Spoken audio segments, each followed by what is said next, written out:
বন্ধুরা, আজকে আবার আপনাদের কাছে একটা রান্নার রেসিপি নিয়ে চলে এসেছি। একদম ঘরোয়া রান্না। চলুন কিভাবে করি বা কী রান্না করব সেটাই আপনাদের সঙ্গে শেয়ার করব। প্রথমেই দেখাই যে লাল কুমড়ো কেটে নিয়েছি। এইভাবে এরকম মোটা মোটা করে কিন্তু লাল কুমড়োটা কেটে নিতে হবে। লাল কুমড়োর তো লুচি দিয়ে, রুটি দিয়ে, মুড়ি দিয়ে অনেক তরকারি খাওয়া হয়। ছোলা দিয়ে ছক্কা, লাল কুমড়োর ছক্কা খেতে তো খুবই সুন্দর লাগে, কিন্তু ভাত দিয়েও এইভাবে রান্না করলে কিন্তু ভাতের তরকারিটাও কিন্তু খুব সুন্দর হয় কুমড়ো দিয়ে।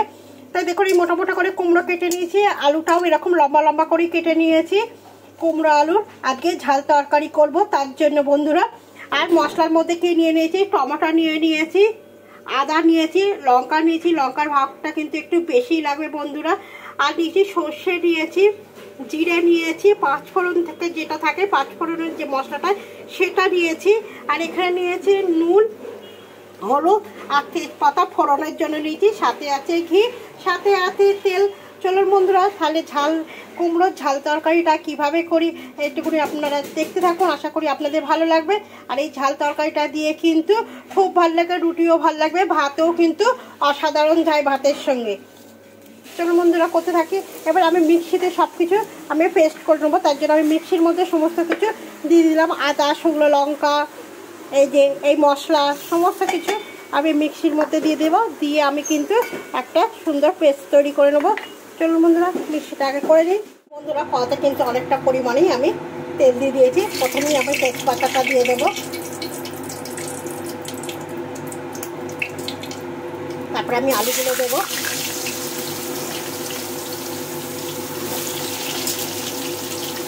এরপরেই আমি কুমড়োগুলো দিয়ে দেবো।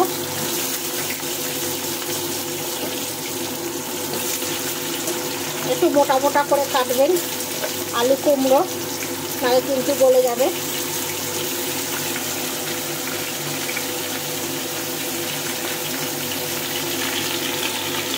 লবণ একটু হলুদ দিয়ে এটাকে ভেজে নেবো সুন্দর করে।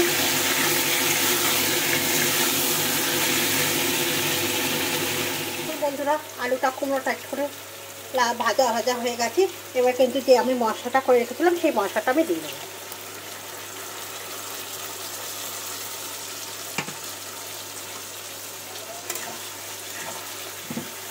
দিয়ে কিন্তু এর মধ্যে কিন্তু আমি জল ব্যবহার করবো না বন্ধুরা। এইভাবেই কিন্তু ঢাকা দিয়ে আমি এটা রান্না করব।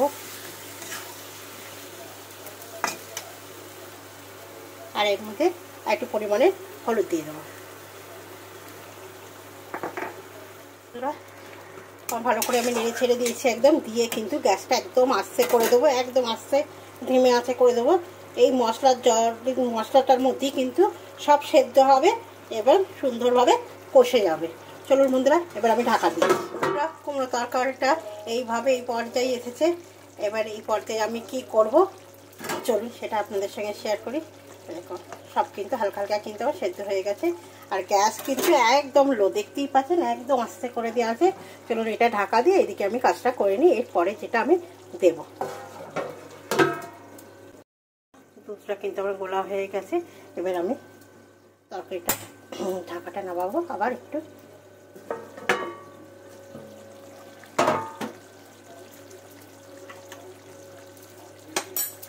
নামিয়ে কিন্তু যে দুধটা আছে দুধটা আমি এইভাবে দিয়ে দেবো।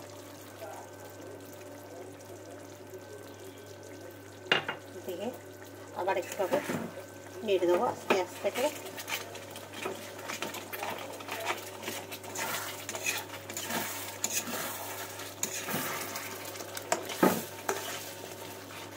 কুমড়োর তরকারিটা কিন্তু আমার একদম শেষের মুখে, চারিদিক দিয়ে কিন্তু একদম তেল ছেড়ে গেছে।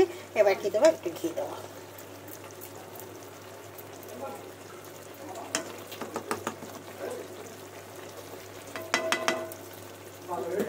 ঘি দিয়ে একটু নাড়াচাড়ি করে দেবো। কমপ্লিট আমার ঝাল কুমড়োর তরকারিটা। বন্ধুরা দেখুন, শুধু দেখেই বলুন কেমন হয়েছে রান্নাটা।